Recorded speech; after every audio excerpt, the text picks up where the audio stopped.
الحمد لله الذي هدانا لهذا وما كنا لنهتدي لولا أن هدانا الله. اللهم صل على محمد وعلى آل محمد كما صليت على إبراهيم وعلى آل إبراهيم إنك حميد مجيد. اللهم بارك على محمد وعلى آل محمد كما باركت على إبراهيم وعلى آل إبراهيم إنك حميد مجيد. قال الله سبحانه وتعالى: فويل للمصلين الذين هم عن صلاتهم ساهون الذين هم يراءون ويمنعون الماعون. قرآن مجید میں اللہ سبحانہ وتعالی نے سورہ ماعون میں فرمایا فویل للمصلین، ایسے نمازیوں کے لیے بربادی اور ہلاکت ہو، الذین هم عن صلاتهم ساہون، جو اپنی نمازوں کو بھول جاتے ہیں اور اس میں لاپرواہی برتتے ہیں، الذین هم یراؤون، اور جو لوگوں کو دکھلانے کے لیے عمل کرتے ہیں یعنی دکھلاوا کرتے ہیں، ویمنعون الماعون، اور عام استعمال کی چیزوں کو بھی ایک دوسرے کو منع کرتے ہیں۔ ان آیات میں جو سب سے آخری آیت ہے کہ اللہ سبحانہ و تعالی نے جن لوگوں کے لیے بربادی اور ہلاکت کا اعلان فرمایا ہے، ان میں ایسے لوگ بھی شامل ہیں، اگر تسلسل کے ساتھ آیت کا مطلب نکالا جائے، جو بظاہر نمازیں پڑھتے ہیں مگر اپنی نمازوں میں لاپرواہی برتتے ہیں، وقت پر نہیں پڑھتے، اہتمام نہیں کرتے۔ شائبہ یہ گزرتا ہے بظاہر چونکہ نمازیں ادا کرتے ہیں مگر نمازوں کے ساتھ ان کا دل نہیں لگتا، تو بظاہر یہ نمازیں وہ لوگوں کو دکھلانے کے لیے پڑھتے ہیں۔ وَيَمْنَعُونَ الْمَاعُونَ، اور یہ جو آخری ٹکڑا ہے یہ آج ہمارا موضوع گفتگو ہے کہ عام استعمال کی چیز بھی وہ عاریتاً ایک دوسرے کو منع کر دیتے ہیں، نہیں دیتے۔ عاریہ شریعت اسلامی میں جو احکامات نازل کیے گئے ہیں ان کا ایک مستقل موضوع اور مستقل باب ہے۔ اردو میں بھی یہ لفظ ہم استعمال کرتے ہیں کہ عاریتاً یہ چیز، وقتی طور پر یہ چیز ایک شخص دوسرے شخص سے لینے کی کوشش کرتا ہے، یا اس سے سوال کرتا ہے یا اس سے لیتا ہے۔ ایک مسلمان معاشرے میں عاریتاً چیزیں ایک دوسرے کو دینا اور ایک دوسرے سے لینا یہ کوئی ممنوع چیز نہیں ہے اور نہ ہی یہ کوئی معیوب چیز ہے، بلکہ قرآن کریم کی اگر اس آیت مبارکہ پر غور کیا جائے تو عاریتاً چیزیں ایک دوسرے کو دینا یہ محبوب ہے، یہ مطلوب ہے۔ اور ایسا شخص جس سے عاریتاً وقتی طور پر اگر کوئی چیز مانگی جائے استعمال کی، مثلا اگر کسی شخص نے کسی دوسرے شخص سے پڑھنے کے لیے کتاب مانگ لی، کہ میں یہ نہیں کہہ رہا کہ آپ مجھے ہدیہ دے دیں، آپ مجھے گفٹ دے دیں، یا جس مجھے ہی دے دیں، وقتی طور پر فائدہ اٹھانے کے لیے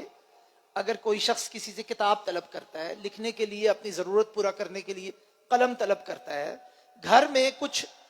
کام کرتے ہوئے کوئی چیز کم پڑ گئی ہے، کوئی اوزار کم پڑ گیا ہے۔ خواتین گھروں میں عام طور پر جب کچن میں مطبخ میں مصروف ہوتی ہیں تو بسا اوقات کوئی نہ کوئی چیز کم پڑ جاتی ہے، آس پاس پڑوس میں سوال کر لیتی ہیں، طلب کر لیتی ہیں، اس طرح کی چیزوں کو کہتے ہیں۔ یا کوئی شخص کسی کے پاس ضرورت آ گئی ہے، حاجت آ گئی ہے، وقتی طور پر اپنی سواری نہیں ہے، کسی دوست سے، کسی بھائی سے، کسی پڑوسی سے اس کی سواری مانگ لیتا ہے کہ کسی مریض کو اسپتال لے کے جانا ہے یا کسی بچے کو فلاں جگہ چھوڑنے، کوئی ایسی سچویشن پیدا ہو گئی ہے۔ یہ سب عاریتاً چیزیں ایک دوسرے سے لینے دینے کا معاملہ ہے جو ہمارے معاشرے میں مروج ہے۔ الحمدللہ لوگ عاریتاً چیزیں ایک دوسرے کو دیتے ہیں اور ایک دوسرے سے لیتے بھی ہیں، لیکن اس بات کا شعور کیے بغیر کہ عاریتاً جو چیز لی جائے یا دی جائے، اس کے بارے میں بھی شریعت نے بڑے تفصیلی احکامات جاری کیے ہیں۔ یہ کوئی بائی دا وے جیسے چلتے چلتے چیز ہے، یہ ایسی نہیں ہے۔ اور قربان جائیں اللہ سبحانہ و تعالیٰ کی شریعت پر اور نبی کریم صلی اللہ علیہ وآلہ وسلم کے فرمودات پر اور آپ کے تعلیمات پر۔ یہ شریعت اسلامی کے خاص جو ممیزات ہیں، جو خاص خصائل ہیں، یہ ان میں سے یہ بات شامل ہے کہ انسانی زندگی کا کوئی دقیق سے دقیق، چھوٹے سے چھوٹا اور بڑے سے بڑا شعبہ دین اسلام نے اور شریعت نے ایسا نہیں چھوڑا جس کے بارے میں تعلیمات اور احکامات نہ ہوں. آپ فقہ کی کتابیں اٹھا کے دیکھیں، تمام کتابوں میں اور احادیث کی کتابوں میں علماء نے، اسلاف نے پورے چیپٹرز قائم کیے ہیں کہ عاریت کے کیا احکامات ہیں، اور یہ کب جائز ہے اور یہ کب ناجائز ہے، اور اس کے نتیجے میں دو پارٹیاں چونکہ ہوتی ہیں، ایک دینے والی معیر اور ایک مستعیر لینے والی، تو ان کے حقوق کیا ہوں گے اور اس پر کیا اثرات مرتب ہوں گے. تفصیلی احکامات الحمدللہ قرآن و سنت سے مستنبط کر کے، یہ نہیں ہے کہ اپنی طرف سے باتیں لکھی ہوئی ہیں. نبی کریم صلی اللہ علیہ وآلہ وسلم کی احادیث، آپ کے فرمودات اور قرآن کی ان آیات سے استنباط کر کے تفصیل کے ساتھ یہ چیزیں لکھی گئی ہیں. اور یہی وجہ ہے کہ شریعت اسلامی آج تک اس دور میں بھی تمام تر مخالفتوں اور مسلمانوں کی تمام تر کمزوریوں کے باوجود، لغزشوں کے باوجود، یہ شریعت الحمدللہ اپنی جگہ قائم ہے. اور کمزور سے کمزور مسلمان، چاہے وہ عملی طور پر کتنا نکما کیوں نہ ہو، وہ اپنے آپ کو شریعت کے ساتھ اٹیچ کر کے رکھتا ہے، جوڑ کے رکھتا ہے. یہ تمیز اور یہ خصوصیت دیگر ادیان کے اندر اس انداز میں موجود نہیں ہے. وہاں موٹے موٹے احکامات موجود ہیں، مگر جزیات کے ساتھ، تفصیل کے ساتھ زندگی کا کوئی شعبہ آپ سوچیں، کوئی شعبہ سوچیں. بلکہ ہم مسلمان معاشروں میں تو یہ جن شعبوں کا ہم ذکر کر رہے ہیں، ان کے بارے میں عموماً گفتگو نہیں کی جاتی، حالانکہ یہ ان کے بارے میں تفصیلی احکامات موجود ہیں. تو عاریت کے بارے میں، عام استعمال کی چیزیں ایک دوسرے کو دینے کے بارے میں اصولی طور پر یہ بات مد نظر رکھنی چاہیے کہ اگر کسی شخص کے پاس اپنی ضرورت سے زائد مال یا اپنی ضرورت سے زائد وسائل اور پراپرٹی موجود ہے، اور کوئی دوسرا مسلمان بہن بھائی اپنی وقتی ضرورت پورا کرنے کے لیے اگر طلب کر لے تو اس کو دینا چاہیے. یہ آج کل جو ہم نے معاشرہ تشکیل دے دی ہے نا، خاص طور پر جب ہم پرائیویٹ پراپرٹی اور انفرادی زندگی اور ہر شخص اپنی پرائیویسی کے بارے میں اپنے ڈبے میں، اپنے خول میں ہم نے بند کر دیا ہے، اور اس چیز کو معاشرے میں بڑا پروان چڑھایا جاتا ہے، اور اس چیز کو تعلیم اور تعلم میں بھی اس کا بندوبست کیا جاتا ہے. یہ تہذیب غالب کا، آج کل کی دور کی تہذیب غالب کا یہ خاصہ بن چکا ہے کہ ہر شخص یہ کہتا ہے کہ بس میں سکڑ کر اپنے دائرے میں آ جاؤں اور کوئی میرے دائرہ عمل میں قدم نہ رکھے، نہ میں کسی کے دائرہ عمل میں قدم رکھوں. اصولی طور پر یہ بات بڑی اچھی محسوس ہوتی ہے، مگر اگر اس کا رخ اس انداز میں مڑ جائے کہ معاشرے کے لوگ ایک دوسرے کے ساتھ تعاون کرنا بھی چھوڑ دیں، یا ایک دوسرے کے تعاون طلب کرنے پر ایک اس انداز کو اپنائیں جیسے وہ کوئی بہت بڑا احسان کرنے کے لیے جا رہے ہیں، تو یہ شریعت اسلامی کے مزاج سے مطابقت نہیں رکھتی. یہ بات، یہ کسی شخص کا کسی شخص پر ایسا کوئی احسان نہیں ہے جو وہ سراسر اپنی مرضی اور منشا سے کر رہا ہے، بلکہ یہ شریعت میں مطلوب ہے. شریعت میں مطلوب ہے. اگر کوئی شخص کسی دوسرے شخص سے عاریتن کوئی چیز طلب کرے، علماء نے تو یہاں تک لکھا ہے کہ صدر اسلام میں، یعنی اسلام کے شروع میں چیز عاریتن دینا لازمی تھا، واجب تھا. اسی لیے یہ چیزیں جو ہمیں ملتی ہیں کہ جب مہاجرین آئے اور انصار کے ساتھ نبی صلی اللہ علیہ وسلم نے مواخات قائم کی، تو انہوں نے کتنی اپنی چیزیں اپنے مسلمان بھائیوں کے ساتھ شیئر کر لی، ان کو دے دی. صرف عاریتن نہیں دی بلکہ پوری ان کو عطا کر دی. نبی کریم صلی اللہ علیہ وآلہ وسلم کے متعلق حدیث میں آتا ہے کہ آپ نے ایک دفعہ ایک گھوڑا سواری کے لیے طلب کیا ایک دوسرے شخص سے عاریتن، وقتی طور پر، اور اس کو سواری کے لیے استعمال کر دیا، بعد میں لوٹا دیا. غزوہ حنین کے موقع پر صفوان بن امیہ سے نبی صلی اللہ علیہ وآلہ وسلم نے 100 درہ طلب کی، تو وہ اس کو یہ بات لگی کہ یہ تو آپ تو چونکہ فاتح ہیں اور اب ماشاءاللہ طاقت میں، تو یہ تو میری ساری 100 کی 100 درہیں جو ہے یہ ضبط ہو جائیں گی. اس کا مطلب آپ صلی اللہ علیہ وسلم بس حکمران کے طور پر، طاقتور کے طور پر یہ لینے لگے، لیکن قربان جائیں آپ کے اخلاقی اقدار پر. تو اس نے کہا کہ یہ بس اب چلی گئی، آپ نے غصب کر لی. آپ صلی اللہ علیہ وسلم نے فرمایا نہیں، بل عاریۃ مضمونہ، نہیں یہ عاریہ ہے وقتی طور پر میں نے لی ہے، مضمونہ یہ بڑی عام چیز ہے جو اگلی بات میں کرنا چاہتا ہوں. مضمونہ یہ ہے کہ اگر یہ ضائع ہو جائے، کیونکہ میں نے وقتی طور پر لی ہے نا، میرے استعمال کے دوران ان کو نقصان پہنچ جائے، ضائع ہو جائیں تو ان کا ضمان دیا جائے گا، ان کی کمپنسیشن کی جائے گی. یہ بڑی اہم بات ہے. اس چیز کو ہم عام طور پر عاریت کے احکامات، چونکہ ہمیں پوری طرح علم نہیں ہوتے، ایک دوسرے سے چیزیں تو لیتے ہیں مگر چونکہ احکامات شریعت سے پوری طرح واقف نہیں ہوتے، تو بسا اوقات اس کی وجہ سے اختلافات پیدا ہوتے ہیں کہ ایک شخص مستعیر نے کسی دوسرے شخص سے گاڑی لے لی، کوئی اس کا مال لے لیا کہ ایک دن 2 دن کے لیے، چند دنوں کے لیے استعمال کرنا چاہتا ہوں، اور وہاں نقصان ہو گیا. اب اس نقصان کا ذمہ دار کون ہے؟ اس کے بارے میں بھی شریعت اسلامی نے تفصیلی احکامات دی ہیں. اور اس میں صحیح مسئلہ یہی ہے کہ جو مستعیر ہے، چیز لے کر استعمال کرنے والا، اس کی ذمہ داری اور اس کی مصولیت یہ ہوتی ہے کہ وہ اس چیز کو بڑی حفاظت کے ساتھ، اور حفاظت کا معیار اور سٹینڈرڈ یہ ہے جیسے اپنی چیز اور اپنی شے اور اپنے مال کی حفاظت کرتا ہے. اور اگر حفاظت کے باوجود وہ چیز ضائع ہو جائے تو یہاں پر ظاہر بات ہے ایک سے زائد آرام موجود ہیں. صحیح رائے اس میں بھی یہی ہے، اور یہ حدیث صفوان جو میں نے بیان کی گئی ہے کہ اگر استعمال کے دوران اس کی غفلت کے بغیر ضائع ہو جائے، خود ہی ضائع ہو جائے، تو بھی مستعیر یعنی لینے والا اس کا ضامن ہوگا، وہ اس کی کمپنسیٹ کرے گا اس کی قیمت کی حد تک اصل مالک کو، یا تو وہ چیز مارکیٹ سے خرید کر بندوبست کر کے واپس لوٹائے گا یا پھر اس کی قیمت اس کو ادا کرے گا. ہاں یہ ضرور ہے کہ اس کے اوپر اس کو بہت زیادہ ہرجانہ اور قیمت سے زائد ڈیمیجز نہیں ڈالے جائیں گے. یہ نہیں کہا جائے گا کہ 100 روپے کی چیز ضائع ہو گئی ہے مگر چونکہ تم نے ضائع کی ہے تو اب تم ہرجانہ 1000 روپے کا بھرو. جیسے ہمارے ہاں قوانین میں بعض میں لکھا گیا ہے، اور ہمارے ہاں بعض ایک خاص طرح ٹاٹ کے قوانین اور کچھ ایسے قوانین ہیں جہاں پر آپ کی چیز اور شے تلف ہو جائے، ضائع ہو جائے، اصل قیمت تو آپ ریکور کرتے ہیں مگر اس کے ساتھ ڈیمیجز بہت سارے ریکور کرتے ہیں. عاریہ ایک ایسی چیز ہے جس میں آپ نے اصل قیمت کی حد تک آپ کی ذمہ داری ہے مستعیر کے طور پر. اصل قیمت وہ بھی اس صورت میں جب آپ کی کوئی غلطی نہ ہو، اور ہاں اگر آپ نے کوئی ایسی چیز کسی سے لی ہے استعمال کرتے ہوئے آپ کی لاپرواہی سے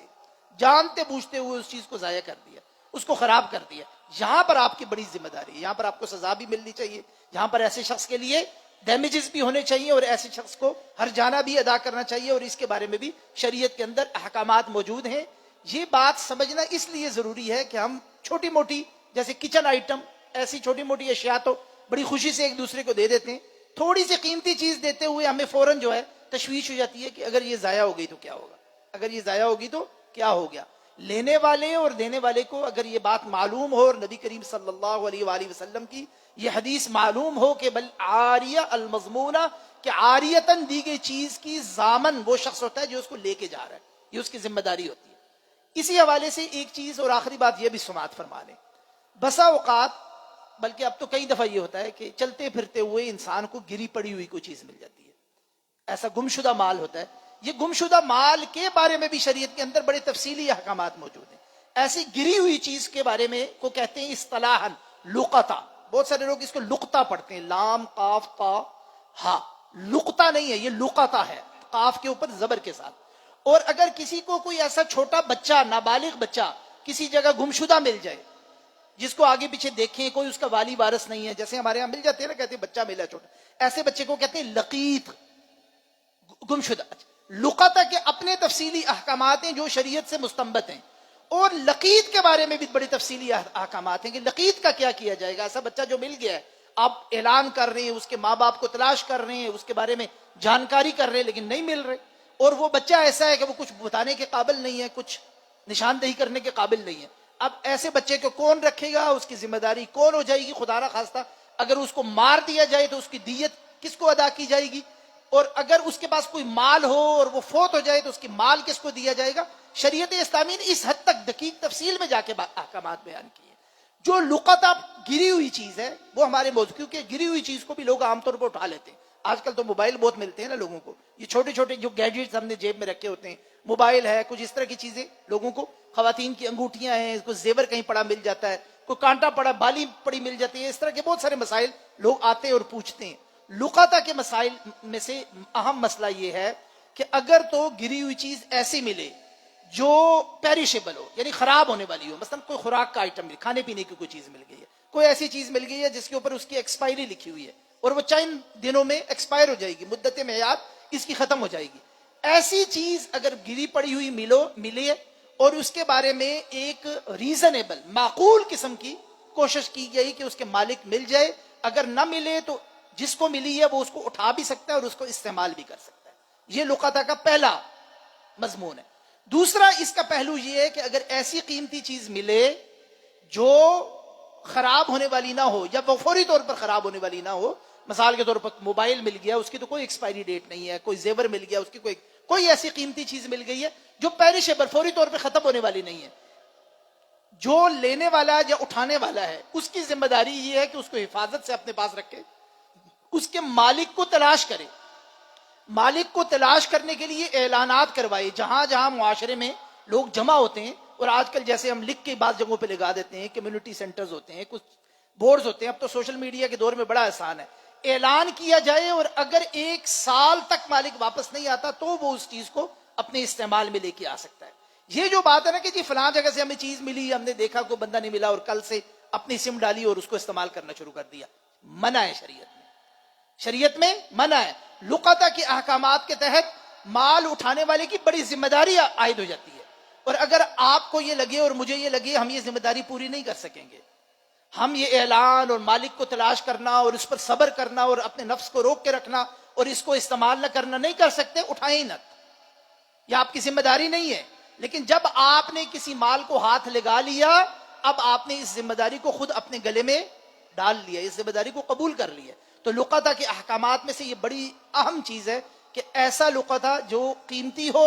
اور جو فوری طور پر ضائع نہ ہوتا ہو، اس کو حفاظت سے رکھنا اور اس کے مالک کو ایک معقول مدت کے اندر تلاش کر کے اس کو چیز کو لوٹانا۔ ہاں، اس پر اگر آپ کا کوئی خرچہ آ گیا ہے تو وہ آپ خرچہ اس کے مالک سے وصول کر سکتے ہیں، یہ آپ کے حقوق میں سے ایک حق ہے۔ اور آخری بات لقطہ کے حوالے سے، نبی صلی اللہ علیہ وآلہ وسلم سے صحابہ نے اونٹ کے بارے میں پوچھا کہ یہ جو جانوروں میں سے اونٹ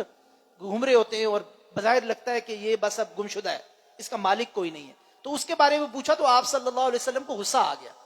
کیونکہ آپ نے پوچھنے والے کے سوال کرنے والے کے سوال سے آپ کو اندازہ ہو گیا کہ غالباً مقصد اور مطلوب یہ ہے کہ چونکہ یہ گمشدہ ہے تو اس کو ہم پکڑ کے اپنا بنا لیں۔ آپ صلی اللہ علیہ وسلم غضبناک ہو گئے اور آپ نے فرمایا کہ اس کو تم چھوڑ دو،